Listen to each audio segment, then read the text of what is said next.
How to reset your Bank of America online banking password. Hi everyone, this is Kate here and welcome back to the channel. And on today's video, we will learn how we can reset Bank of America online account password. So without further delay, let's get started. First of all, open up a browser in your device, head towards bankofamerica.com. That's gonna take you to the official website, and on your left hand side, you will see this login prompt right here. Now to reset your password, just below the login button, there's a link that says forget ID password. Click on that link.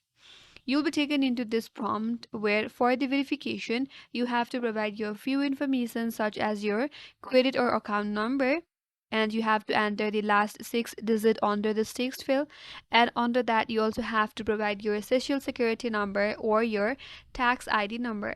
So make sure that you provide your card number, account number or social security number for the verification. And once you're verified, you will get a link. Once you click on that link, you'll be taken into different page where you can create your new password. So follow the on-screen instructions carefully. Create your new password. After that, you could simply log in using your new password. So that's it. That's how you can reset your password in Bank of America online banking account. That's all for today's video. Hope this video was helpful, and if you're new to our channel, consider subscribing. Thank you for watching and stay tuned for more videos.